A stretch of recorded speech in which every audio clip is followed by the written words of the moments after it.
So Humanities 109 introduces students to the cultures of India and its neighbors, and so Pakistan, Bangladesh, Sri Lanka, but the cultures are very similar, so students learn about it from a variety of angles. So by reading fiction, we watch films, we look at a brief history so they can understand the context, and we also learn about history through film and fiction, so all of those things. And they always have an opportunity to try food. Sometimes some of it comes into the classroom, but we also go out for a meal at the end of the semester, and we read an article about food and culture and then go out for lunch. You enter into things from different perspectives when you're reading fiction, watching a film, and so it teaches empathy. So if you're going into any kind of field where you work with a variety of people, you're going to understand things from different perspectives, be able to get inside another person's point of view, and that I think is really important.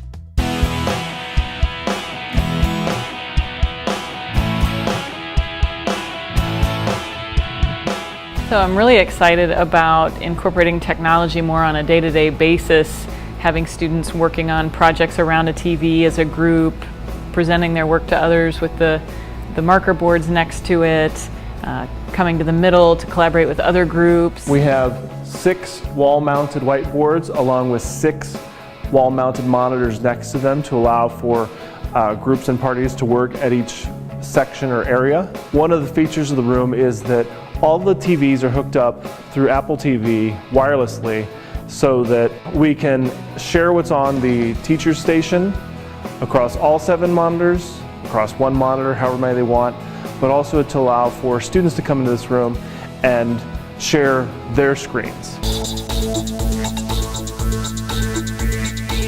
This reality sandbox allows us to model geologic processes and landforms in 3 dimensions.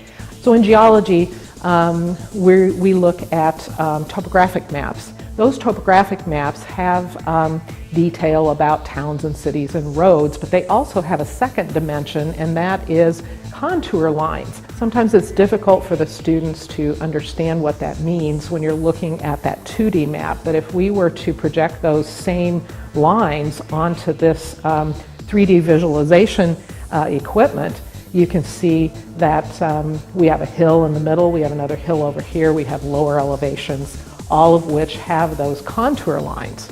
They've taken CT scans of the human body and they've digitized those. So not only do we have a full-size human, but it also is maneuverable. So we can rotate it. I can come in and with a slider, I can go from the outside down through different levels.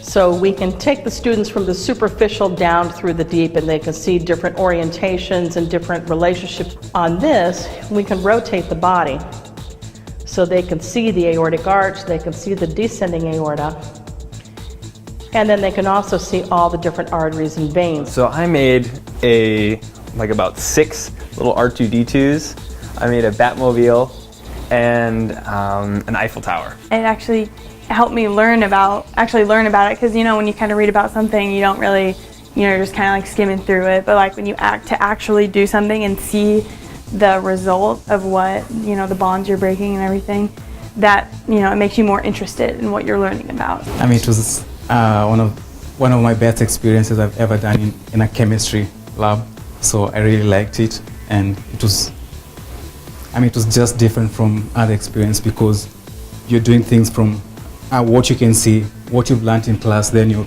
bringing it here in class.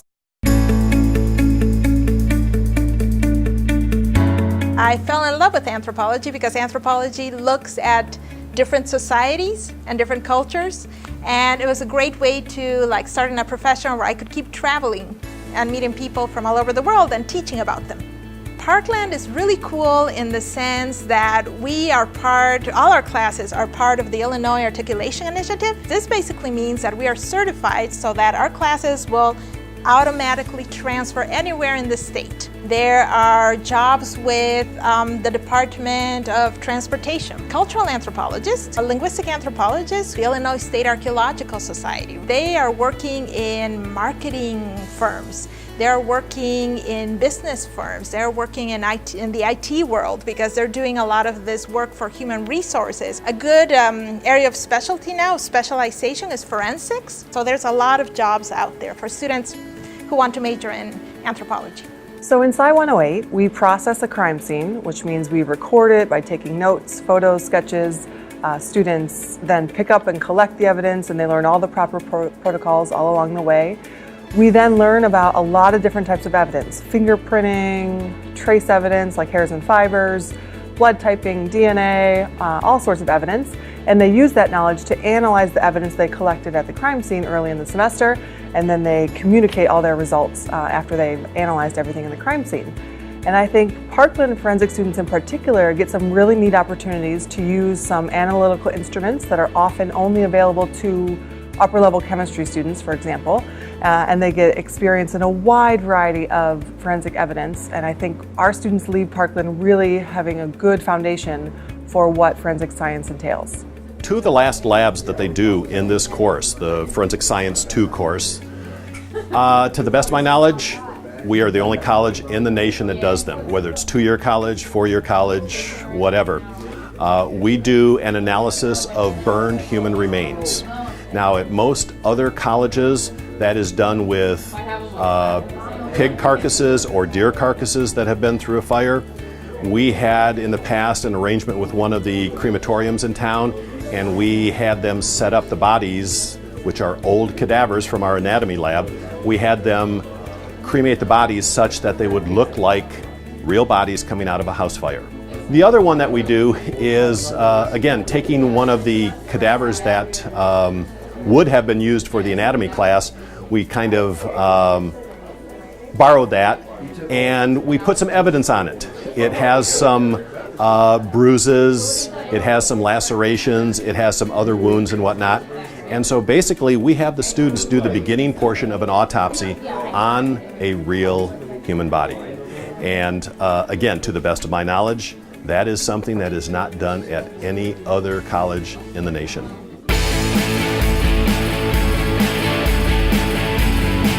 The time is currently 4:03 in the afternoon for all of you wonderful listeners. I am Ben Johnston, I am the host of The Traffic Jam, and I am with you guys for the next couple of hours. The thing that I find the most enjoyable about being a DJ here at WPCD is probably the fact that you can change people's days just by talking.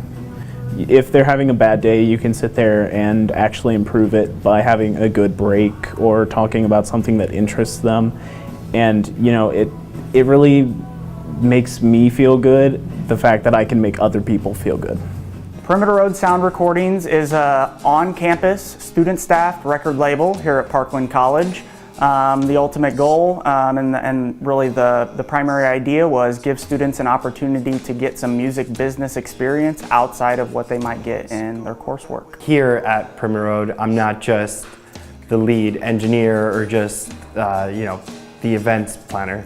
I also work with social media, I work with design, I work with the business management aspect of it, so I get a little taste of everything. This first semester was all about getting all of the sessions in, getting all the recordings done, and working on mixing those songs into something that is professional quality. Every moment that I've spent within Perimeter Road Sound Recordings has been extremely fulfilling and extremely exciting and just engaging in a lot of ways I couldn't even have imagined at the beginning.